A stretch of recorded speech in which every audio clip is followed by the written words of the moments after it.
Hi, friend, and welcome to the Dreamers Podcast, the show where we explore bold dreams, highlight inspiring stories, and the real journeys behind them. I'm your host, Lydia Ingeniery, and each episode I sit down with creators, founders, visionaries, and everyday people who dared to imagine more and did something about it.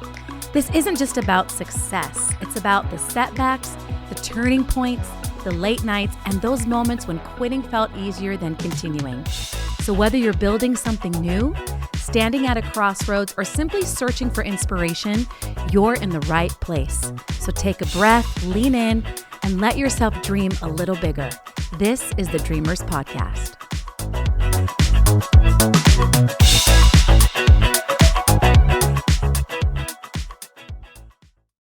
Well, hi, everyone, and welcome to the Dreamers Podcast. I am so thankful that you are tuning in today. Whether you are watching on YouTube or listening on any of our streaming platforms, I'm just so grateful that you've chosen to take the time to join us. This is a podcast that highlights bold stories and the journeys behind them.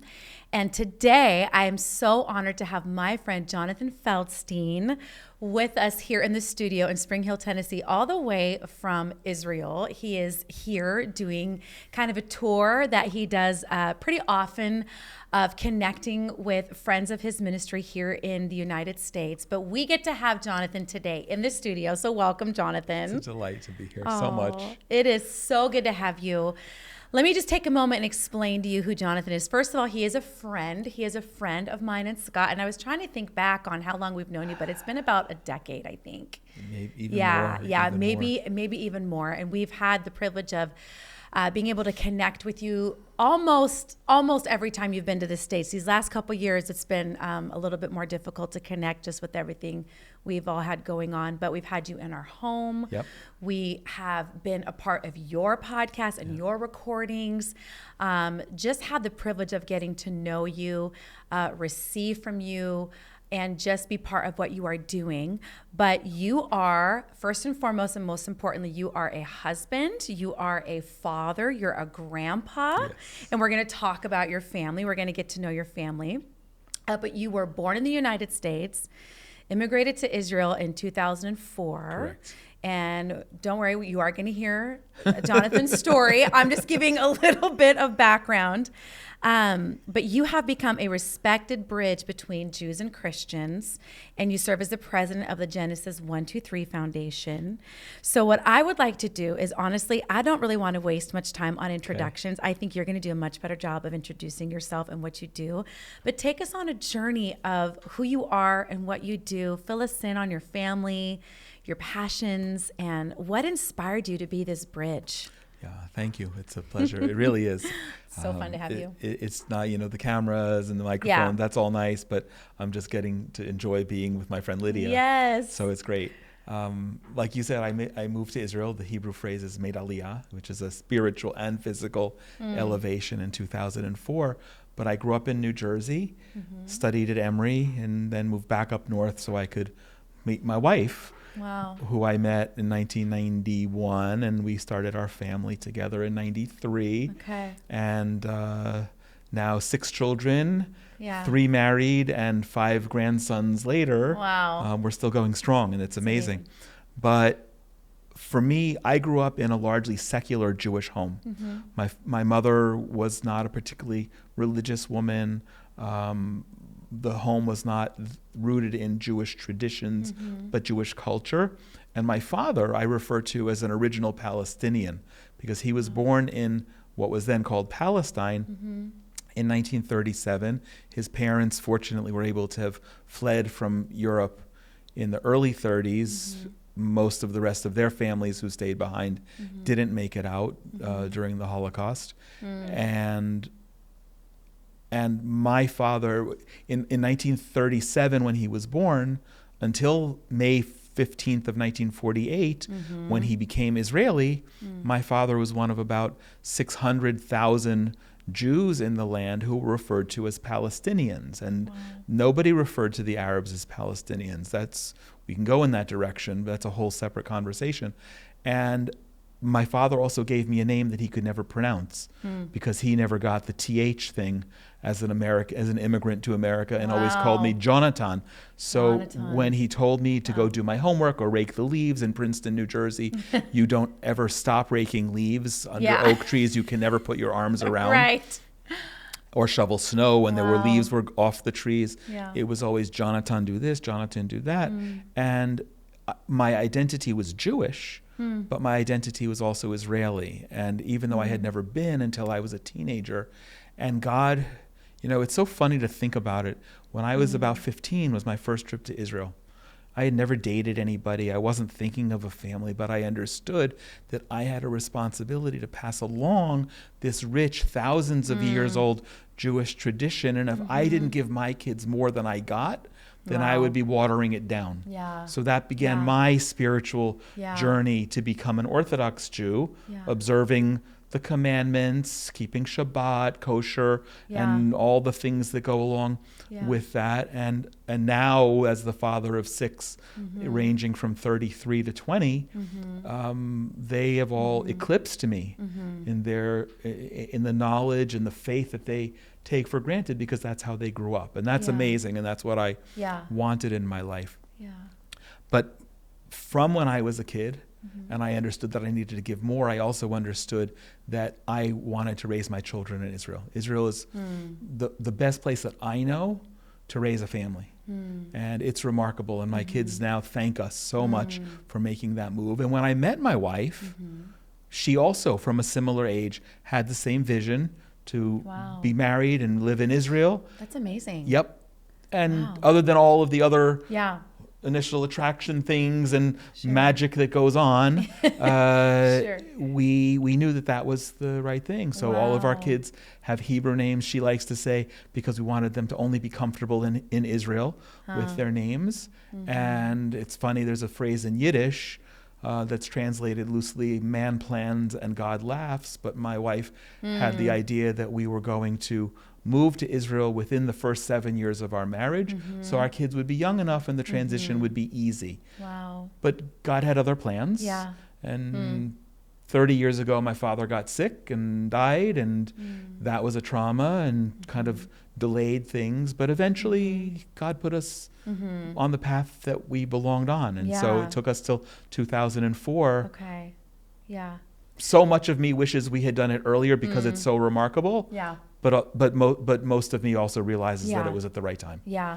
So all of your children were born by then, or did you have children once you... We imported 5, and the 6th one, who's doing his compulsory military service right now, was born in Israel. Okay. Wow. Yeah. Wow. That is incredible. So what are some of the things that cause you to say Israel is the most amazing place to raise a family? It was a vision from God that I can't even unpack now. I just understood it then, and it was a strong feeling. And how does a teenager acquire that feeling anyway, if not from God? Yeah, I wasn't thinking about that. That wasn't on my radar. Yeah. But it is. Yeah. And maybe even before I was even aware of the prophecy of Jerusalem being rebuilt and children playing in the streets. And then, as a parent, you often go through the motions in raising your children and are caught up in all of the busyness of that. It took me until about 2 years ago with my own grandchildren, taking them to a park near their house and hearing the kids playing in Hebrew, yelling at each other, which kids do, falling down and crying in Hebrew, to realize, wait a minute, in front of my eyes, that prophecy is being fulfilled. Wow, that's beautiful. And so maybe that was an early vision of that, but it's remarkable. And when your adult children recognize that when you choose to be an immigrant, you know a little bit about this, it's not always an easy transition. In fact, sometimes it's very difficult. And they don't understand the difficulties of it as adults, as we chose to in our early 40s, but they understand that there were difficulties and leaving behind our family here. Yeah. And the best endorsement of it, other than it's true, is that my kids today just thank us for the move and having the privilege of living there and raising their families there and being part of the front row as Yeah. Jewish history evolves. Yeah, absolutely. That is beautiful. And, and from someone too who is so passionate about my family and my children, and even that part of it, that knowing that we were supposed to move here to Nashville simply because we felt so strongly it was a move for our children, even more so than it was for me and Scott. And even the times that we had been here to visit, and just that knowing, what I like to say, just that like confirmation in my spirit that like, this is where you're supposed to be. And now, 8 years, almost a decade later, seeing them walk in their gifts and in their fulfillment and just all the things that they've been able to do because we planted our roots here has been very, very special. So thank you for sharing that. Let's talk a little bit about your foundation, the Genesis 1-2-3 Foundation, and just really your calling, your heart to connect Christians and Jews. I would love to hear how that started for you. Where did that passion really come from, and why is that calling so important to you? Well, for the short answer is because it's a calling. It's not just a job that I looked for on LinkedIn. Sure. I mentioned I went to Emory, and I had been very involved in high school, during college, in pro-Israel activities, in a lot of very personal activities to help get Jews out of the Soviet Union, where Jews were persecuted for decades. And I actually helped a family get out of the Soviet Union in 1987. But that was a big part of my life. And as a result of that, when I finished Emory with a degree in international studies focusing on Israel and the Middle East, I was recruited by the Israeli consulate in Atlanta to work there as the information officer. It was very interesting, and maybe we'll come back to this in a different context. My boss at the time was the first Arab Israeli to head a diplomatic mission overseas. I would do much of his writing, and I was a young Jewish man from New Jersey in my early 20s writing for a middle-aged Arab Muslim Israeli, which was crazy because I didn't know what that identity was, and I had to learn that for Muhammad. And the reason I mention all of that is that when the diplomats were either too busy or too lazy, they would send me to Alabama or to South Carolina or South Georgia or to Tennessee. Right. And I'll never forget it, and I always say this man's name because I want to find his family, find him if he's still around. A very tall, thin black man named Bill Cherry picked me up at my apartment on Buford Highway and drove me to a place called Cleveland, Tennessee. Okay, that means something to you. It didn't mean anything to me in 1988 or 89. I knew Cleveland, Ohio because I love classic rock, but I didn't know anything about Cleveland, Tennessee. I didn't know there was a denomination called Church of God. I didn't know they had a university called Lee University, and I had never, ever been in a church. Wow. And I walked to a church for the first time, and while I can't remember visually what was happening to me as a 15-year-old in Israel that made me want to live in Israel, I can never forget the scene in front of me walking into this church where somehow I was charged to speak on behalf of the state of Israel, watching Christians wearing blue and white costumes, singing Hebrew songs and dancing Israeli dances, and 23 or so year old Jonathan had no idea why Christians would even care about Israel and the Jewish people, much less pray for and celebrate us. Made no sense. But as much as you can still download that image from my head, I realized that God was calling me to do something, to be a bridge. Yeah. And amazing. And if God's calling you to do it, well, then you can't really run away. But at the same time, what I realized over the decades in doing this is that it fulfills me. It's not only the calling that he called me for, but it's my calling. It's me. It's who I'm meant to be. It's what I'm meant to do. So when we met, when you were still in Arizona, I was working for other organizations, and they were very happy for me to go out and raise money among Christians, but they weren't interested in relationships. They weren't interested in a lot of integrity. It was simply what I refer to as the objectification of Christians as a faith-based ATM. How quickly can you slip in a card, punch in a 4-digit code, and take out your cash? Wow. And when I surpassed Yeah. 50, and there are other biological reasons why I might not be sleeping at night, I realized it's not good enough for me. Right. I needed to do, because I can't have my integrity be one of those. Yeah. So that's when I walked away from these others that were wanting a manipulative relationship to a relational relationship. And I started Genesis 123 Foundation in 2017 to build, we always say, and I think it's on the website, build bridges between Jews and Christians with Israel in ways that are new, unique, and meaningful. And it means simply, I don't always and only prioritize money. Correct. Because there are an infinite number of ways that anyone can bless Israel. Yeah. And it shouldn't be, it can't be, and it isn't only about money. And there are an infinite number of ways.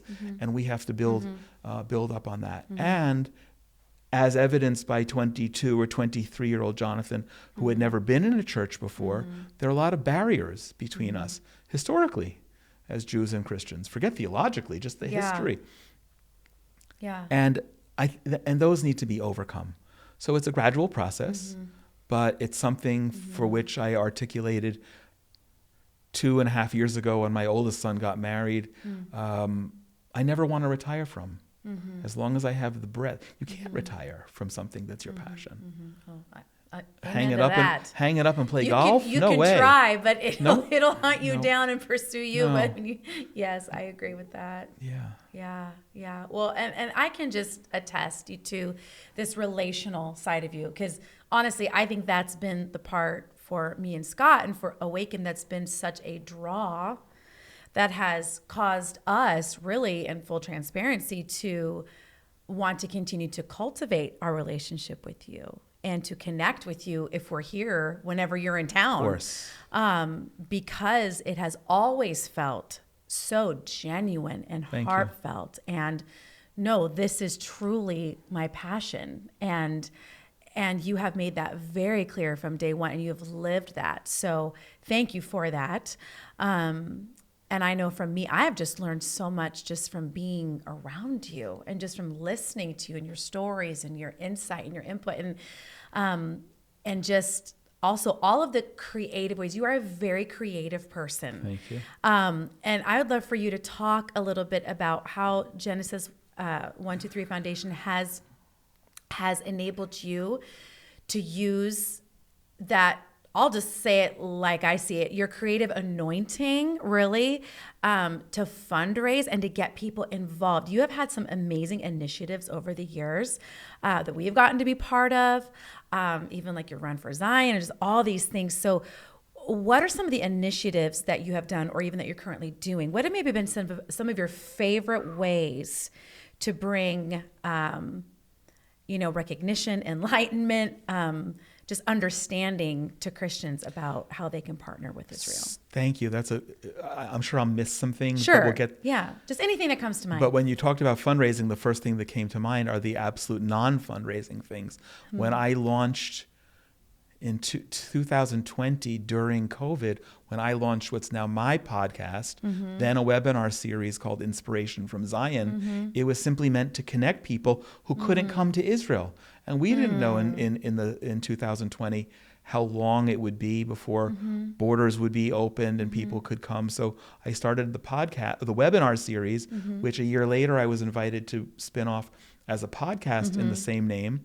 And I'm now the only Orthodox Jew with a weekly podcast on the Charisma Podcast Network. Amazing. Right? Amazing. And of course, yes, we want sponsorships and things like that, but it's a conversation. It's to connect people.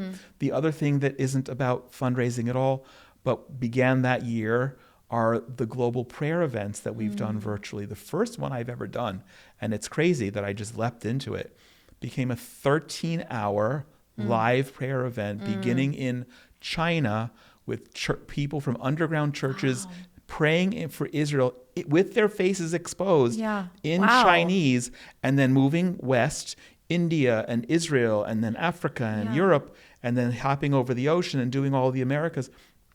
And it went for 13 hours, and I've done some that are regional and some that are national. But again, prayer is God's currency. You can't monetize that. No, that's not appropriate. Yeah. So I love to do that. Yeah. But then you mentioned Run for Zion. That's the big program that we kicked off with in 2017 with the vision, 2019 with the first team. And what that is, it's the first Christian program around the Jerusalem Marathon. I went to the mayor and I shared the vision. Say, you've got this great marathon, but if you have very few tourists who come, and if you're a Christian, this Jerusalem is the most significant place to run. And if you don't, even if you're not a full marathon runner, but just someone who runs 5 or 10K a few times a week in order to stay fit, Jerusalem's the most significant place. So he got that. And then I shared that we were going to create the program, which he blessed. And then I shared we were going to create a biblical funding model where you could come and pay your own way. Or you could choose to raise money. I was never going to be the guy who says you have to raise money or a certain amount of money. But if you do, what's the verse in Genesis 12:3 from which we get our name? I will bless those who bless you. It's a formula. God's saying you have to do something and I'm going to give you something back. So our something back was, depending on how much you raise, we're going to subsidize your trip so it can be as cheap as $79. So hopefully this coming March, it's been hard because of the war, but hopefully this coming March, we're looking at 10, maybe 20, 25 people who will hopefully be coming. And from all over the nations, which is amazing. And reviving that because it got hit by COVID and then by the war. During the war, we published this remarkable book. Right before the war, we published this remarkable work that was also a straight download from God, sitting in a hotel room in Dallas in October of 22, praying about what could we as the Genesis 123 Foundation do to celebrate Israel's 75th anniversary, which was then 6 months away. And my answer was, or what God downloaded to me, was publish a book of 75 essays by Christian leaders from all over the world writing about why Israel is so significant. It was improved magnificently as a coffee table book. It's beautiful. Thank you. Yes. The pictures are stunning. The essays are inspiring. It's a collector's item because it's never, ever in history been done before. And it's kind of like something that you would go out into the backyard and put a time capsule representing Christian support for Israel at 75. And then unearth it. I hope I'll be alive when Israel celebrates 100 years because I've got plans for 100th anniversary edition. So that's been remarkable. And we're still selling the books. I'm forgetting some other things. There's some big visions that are coming. But our latest program is something called Run for Zion. Root and Branch. It gets the name, which I helped to pick, from Romans 11. It's funny, me as the Orthodox Israeli Jew. My partner is somebody who you have to meet and get to know. Her name is Marzia Amirizadeh. She was born in Iran. What a beautiful name. Wow. Well, she was born in Iran. It's a Persian name. She became a Christian in Iran. She was arrested and sentenced to death by hanging for becoming a Christian in Iran. Oh my gosh. 3 years ago, I hosted her on my podcast for the first time, and we became friends, and she came to Israel for the first time. And then she said, hey, Jonathan, I had this vision. I think we need to bring Christians to harvest olives in Israel.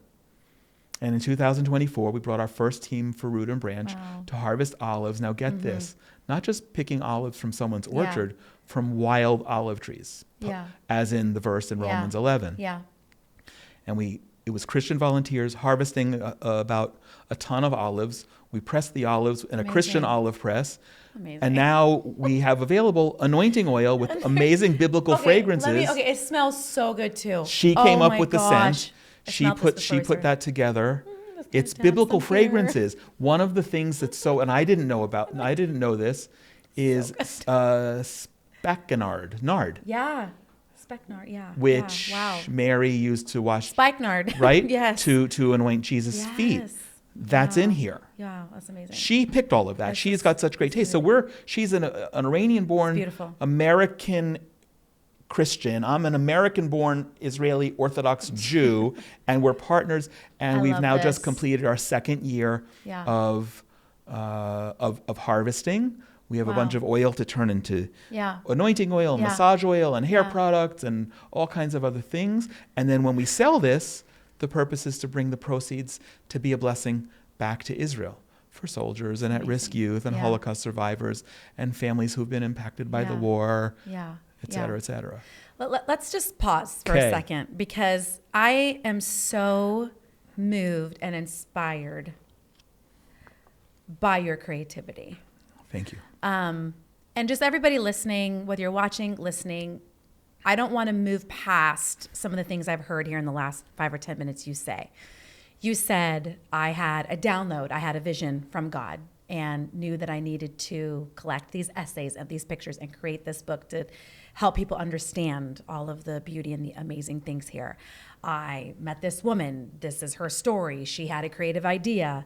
Felt like I was supposed to partner with her. Yes. Like, there are so many beautiful, powerful, out there, crazy, beyond us, creative ideas, visions, people that God brings into our life that I think we could just pass over and dismiss. But I've seen you time and again not ignore. You have heeded, really, the instruction. You've been obedient. And I know it's been hard. I know it has not. I mean, so when you're like, building something from scratch, do you know anything about that? Yeah, I know a thing or two.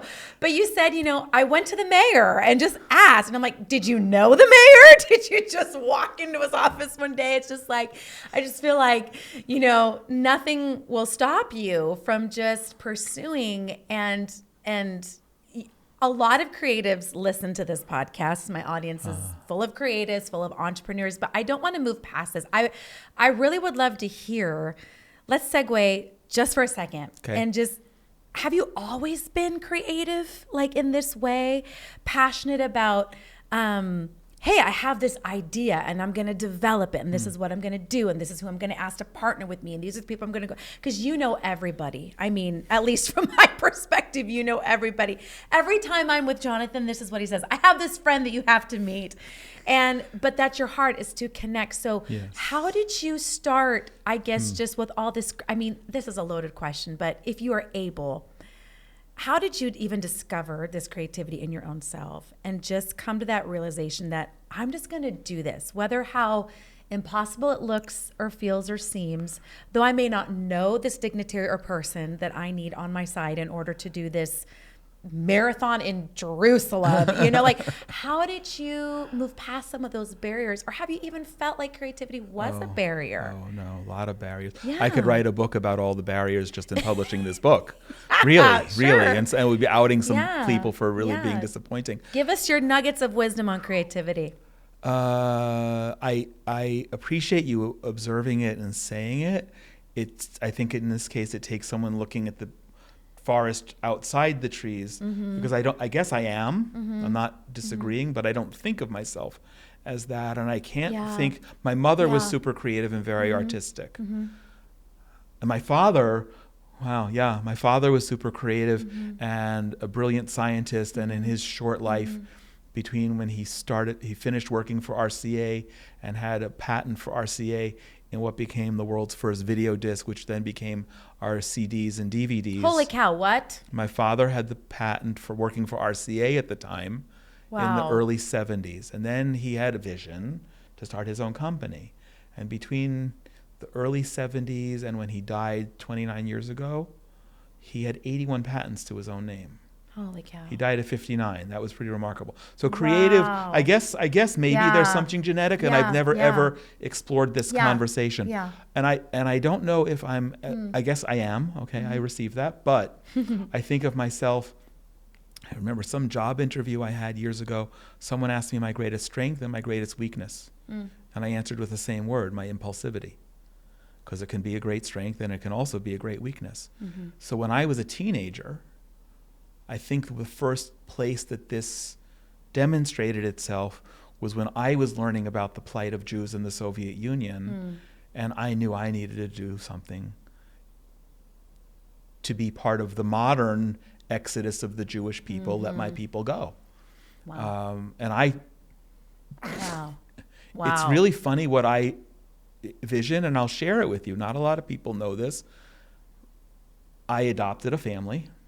I started writing letters to them. I started making phone calls to them. Today you can pick up your phone and make a call to pretty much any country on earth. Then in order to call the Soviet Union, you had to reserve an international line so the KGB could listen in and know what was being said and who to double down on the spying on.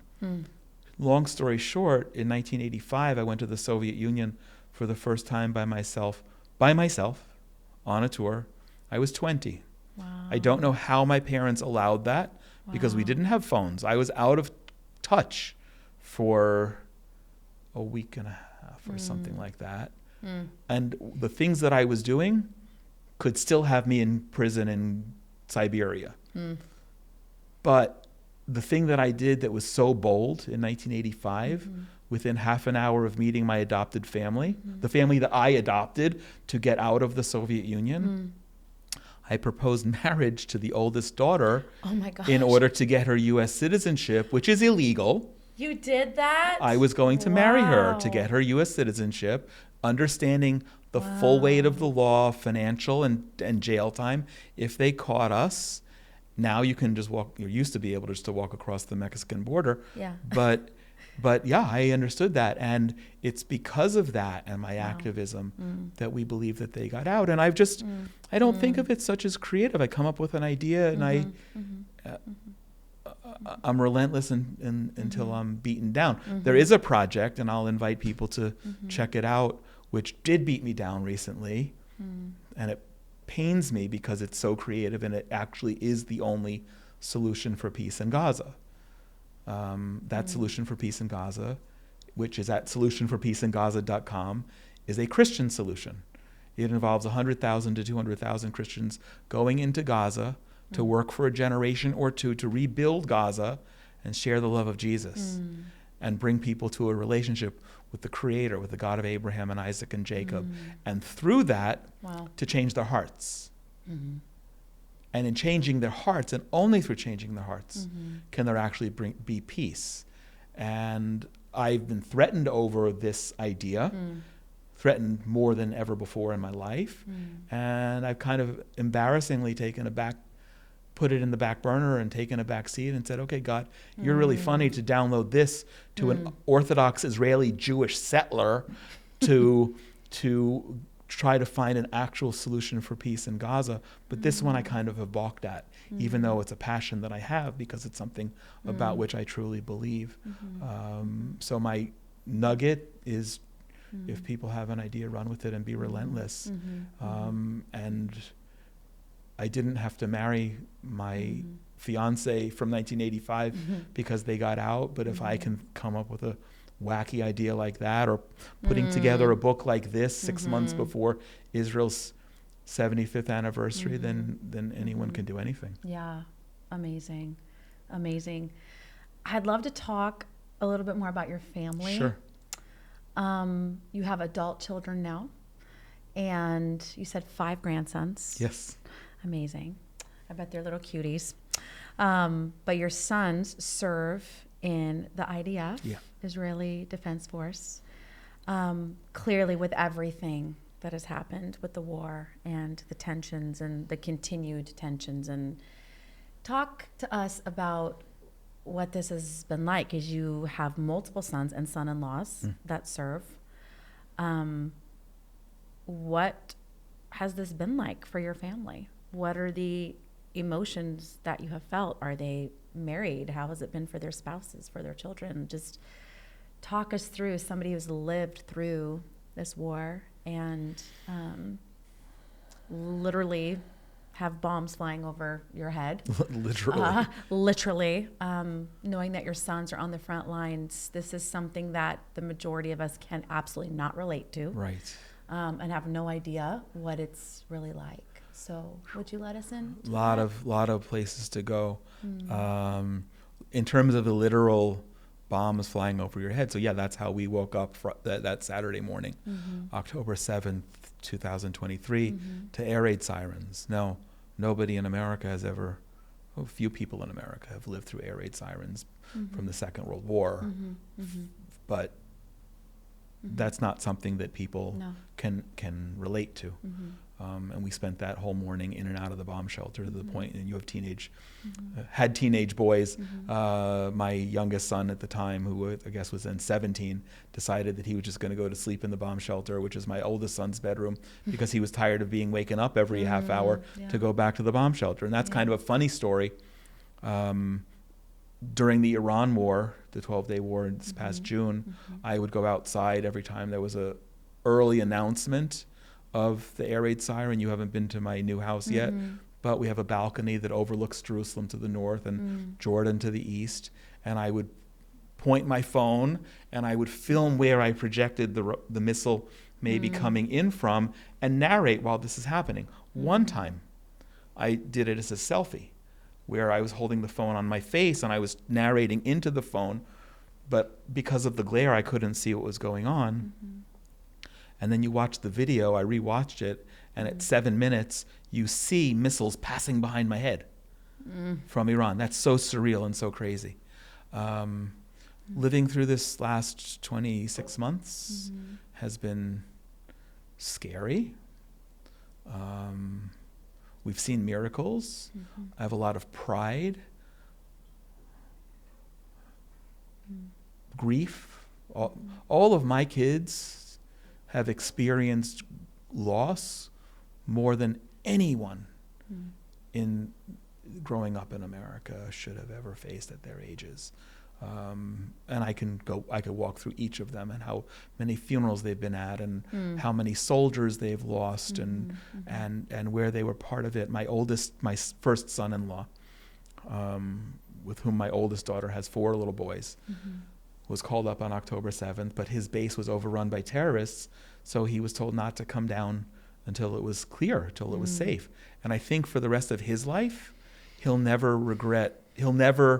not regret not going down and fighting the terrorists, even during that period. But when he went down, and as we speak this week, he's off in reserve duty, leaving my daughter, who's got a full-time job, and 4 little boys, 7 to 1, at home managing the house. And that's happened for hundreds of days these past 2 years. It's hard, and so we as the grandparents and my wife specifically have stepped up. It's miraculous that they had a new baby. How old is he? 14 months. So beginning the baby boom that we're in the midst of. My youngest grandson, who's 3 months old today, was also part of that baby boom. He was born 3 months ago to my son, my oldest son, and my daughter-in-law. My son was the one who was called up October 7th as a 25-year-old paratrooper, reservist, newlywed. He had been married for 3 months. Last week, he was in Syria.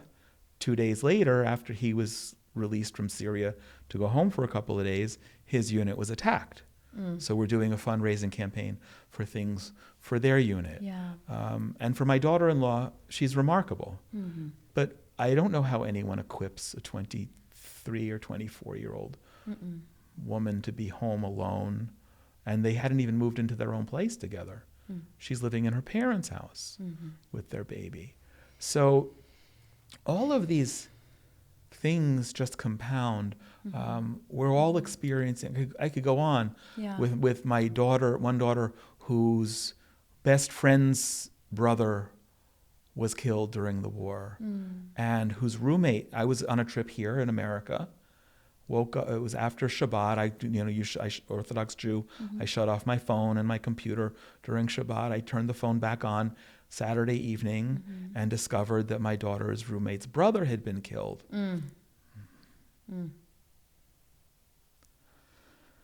Sorry. Don't be.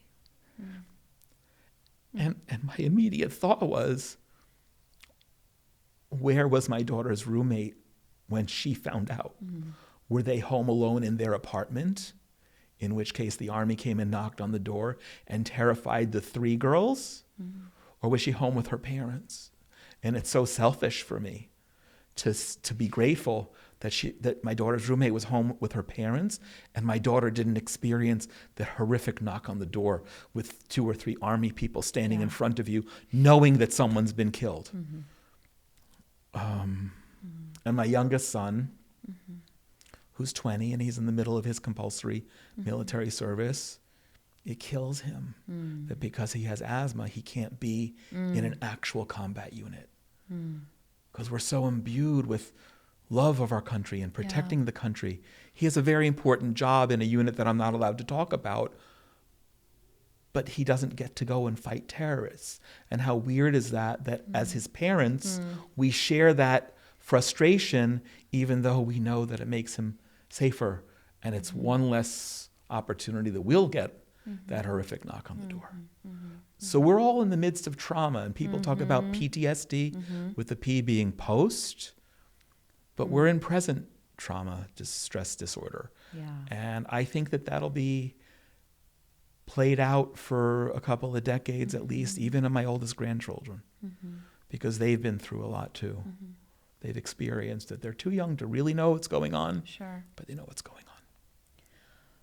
So how does your time as a family, because I know you're a very close family, spend a lot of time together?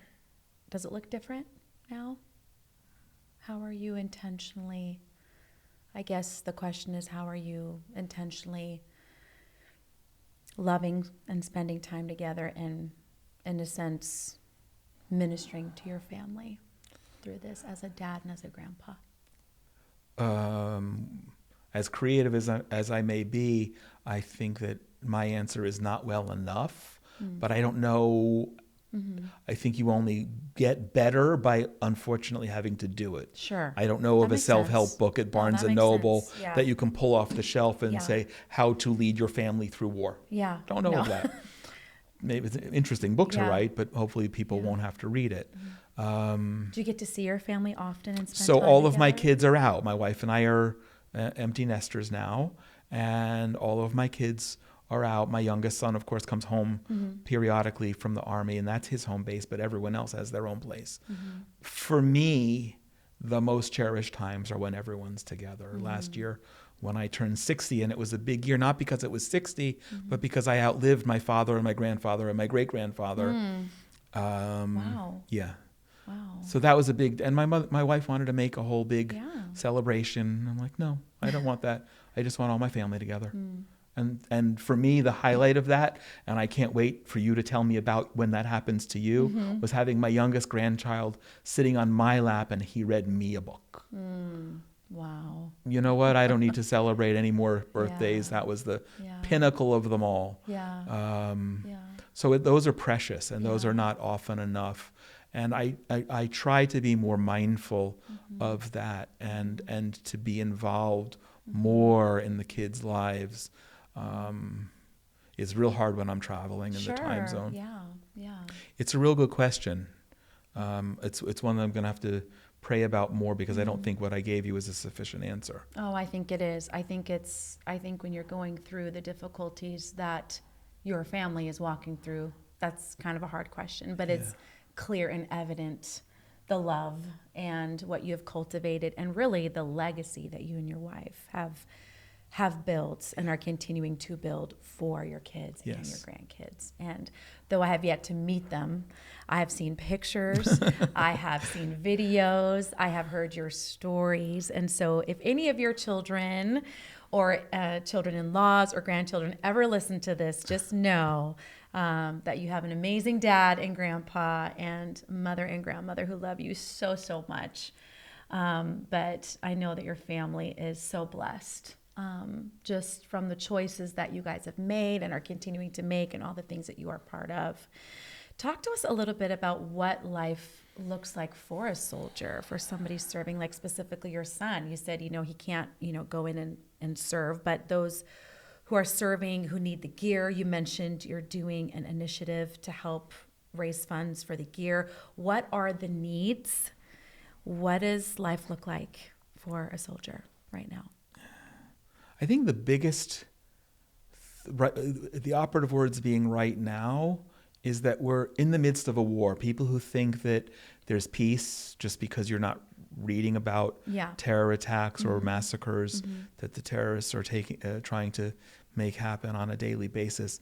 We're not at peace. And the fact that my son's The fact that the IDF has to have positions in southern Syria and in Lebanon in order to protect the northern side of our border and prevent terrorist activities from infiltrating and then are being attacked there is proof text of that enough. Mm-hmm. The right now thing is that there's such a great level of, albeit with a lot of divisiveness that's political and social, but there's still a great level of national pride and determination and commitment. And it was, I don't know if you know this, but it was remarkable on October 7th, 2 years ago, when the attack took place, the IDF called up 300,000 reservists and 360,000 people showed up. There were rescue flights to bring home young men and women who were traveling all over the world so they could join their units. And you still see that sense of nationalism and determination. And that plays out. But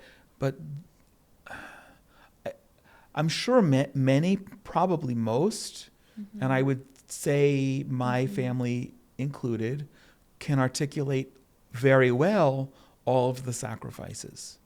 All of the sacrifices. Being home alone. We were concerned that my oldest son wasn't even going to be home for the birth of his son 3 months ago. Terrible concern. What a horrible thing that he'd be out fighting somewhere and my daughter-in-law wouldn't have that support. So that is articulatable, if that's the right word. Sure. Yeah. But it's just kind of the accepted norm. Yet there's a lot of financial sacrifice because people who have jobs are not able to necessarily do their jobs. If you have your own business, it's real hard to keep the business running. It's hard. As loving a parent as one might be, it's hard to do that without your co-parent present, and then the parent comes home exhausted and just needing to unplug as well, and sometimes seeing and being engaged in things that are really frightful. Sure. Yeah. So there are a lot of psychological needs. There are a lot of material needs. Sometimes we just like to do things to show love. Most of our donors are Christians. And I make sure that when I'm out there engaging with soldiers specifically, but at-risk youth or whomever it may be, I remind people that this is love and virtual hugs coming from Christians all over the world.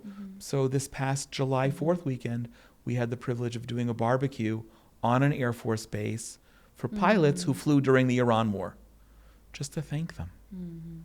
And that was one of the most remarkable, humbling experiences, and they were so grateful for that. Sometimes in the winter, maybe this is worth just showing up and visiting for. I'll just wake up in the morning and decide to make a huge pot of soup. And I go around where I live. You've been in the neighborhood, but there are a lot of soldiers stationed where we are, and I'll just serve them hot soup, fresh made. Different way of showing the love. What is the overall sense just in the neighborhoods and just in the streets? Is there a sense of, I mean, you said we're not living in peace, so is that tension just constantly felt? Or is there a sense of returning? I mean, I don't know how you return to normal, but is there a sense of normalcy, quote unquote? Or is there always just this kind of tension in the air? Just talk to us about normal daily Israeli life. If you didn't know that there was a war going on, you can live very happily and comfortably in Israel today without awareness of that and a sense of normalcy, albeit that normalcy is not what it was October 6th of 2023. Because we're still a nation in trauma, and very few of us have not experienced some of it. And when I say very few of us, of course I include the Jewish citizens of Israel, but also the Arab, both Muslim and Christian, and Druze. We've all experienced that. Yeah. But that normalcy is also overshadowed by all of what's not normal. The fact that we know that while there was a ceasefire signed, there are still the bodies of 2 hostages that have been held now for 26 months by the terrorists. And the terrorists are in Gaza alone, and they're still trying to kill us. And while I've been traveling here in the U.S., there were 2 or 3 instances where there were either terrorist infiltrations into Israeli communities or rockets being fired still from Gaza over 2 years later. And forgive me if I don't remember the day, if it was yesterday or today, but 2 just generic terror attacks, stabbings, and car rammings that took place. So all of that exists. And where I live specifically in the Judean mountains, Judea as in Judea and Samaria, or pejoratively known as the West Bank, we're very mindful of the presence of our Palestinian Arab neighbors, with whom there's generally quiet coexistence. But on the other hand, knowing what we know about what happened on October 7th and the intelligence that they had, and that we share the streets and we work together and we shop together.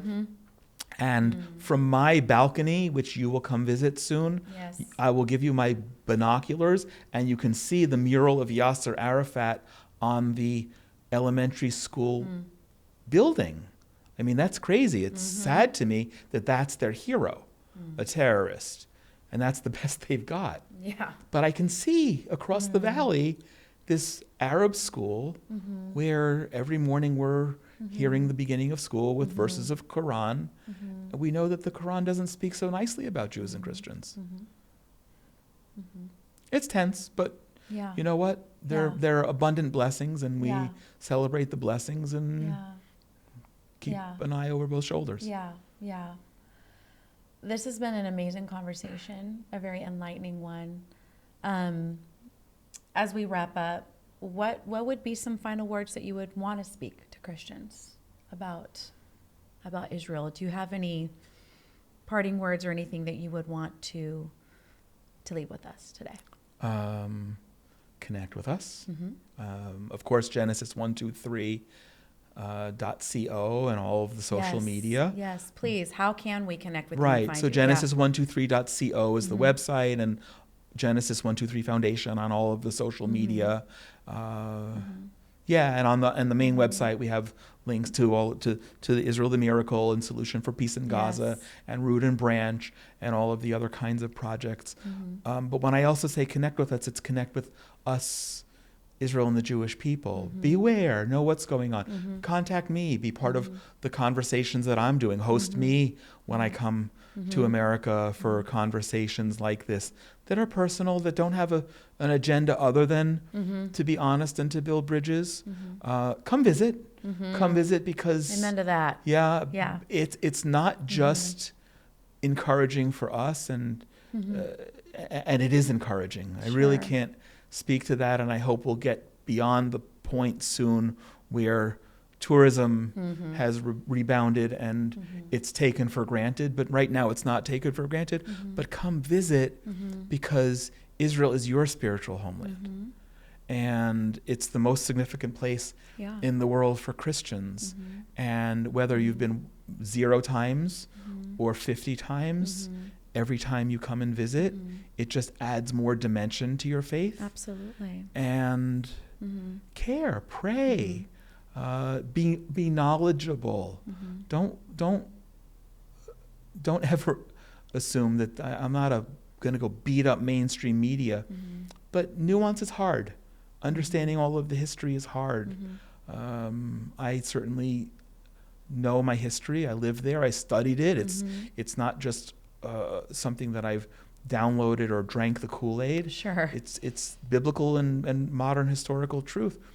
But I don't expect everyone to know that. But don't believe the simplicities that are broadcast in a 30 or 60 second piece of news or headline, or certainly not on TikTok and Instagram. Yeah, absolutely. Be knowledgeable. Connect with us. Yeah, Connect absolutely. with us. At one of the, maybe it was at one of the Foursquare conventions, early on when I would come to those, people would frequently ask me the question, why are you here? And my answer is, because I love you back. And I think that's the message And for a whole other deeper conversation, but maybe as a really good summary, there are deep theological things about which we disagree as Jews and Christians. And we shouldn't pretend that we don't, and we should speak about those honestly and respectfully. But the things that unite us as the only faith people who actually worship the creator of the universe, who revere him, who are part of a covenantal relationship with him, and all of our shared Bible and your part that came after, but is commentary because Jesus was an Orthodox Jew in the land like me, and the apostles were Orthodox Jews in the land like me. Their life, their Bible, their culture, was mine. And people should get to know that and be part of it. And because sadly, we as Jews and Christians not only worship the same God, the only God, but we also have the same enemies. And now I think more than ever, we need to be as united as possible in the face of that. Absolutely. Amen. Amen.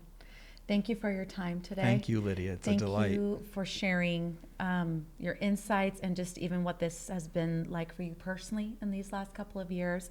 I want to encourage you, if you're watching or listening, go and follow Jonathan. Go and engage on the website. Get the book, this gorgeous book. Get the oil. I mean, and like you said, these proceeds go back into these initiatives, all these things that they are doing to help the people of Israel and to bring awareness to Christians all over the world. Pray for Jonathan, pray for his family. And thank you so much just for being our friend, Jonathan. And in fact, the crazy thing is my husband, Scott, landed in Israel today. Here you are with me in Nashville, Tennessee, and Scott is in Israel, landed there today. He's so sad he's not with you. But in either place. I know, in either place, whether here or there. But I will be with you in February in Israel, and we're coming back again in June. So, which we are so grateful for. Israel changed my life. Being there in 2014 changed my life forever. I've never been the same since I stepped foot on my homeland, and honestly, I've missed it. Right. So we've known each other for more than a decade that goes back. Yeah. So almost 15 years. So that's crazy. But I can't wait to go back and be there again. Thank you for taking time to be with me today. I so appreciate you. Thank you for taking time and giving me this platform. Yes, of course. Thank you for joining us today, you guys.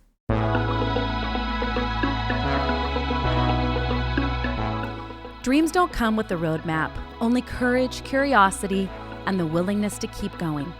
If today's story resonated with you, let it remind you that your journey matters, even if it's still unfolding. Thank you for spending this time with me today on the Dreamers Podcast. If you enjoyed this episode, be sure to subscribe, leave a review, and share it with someone who needs a little inspiration today.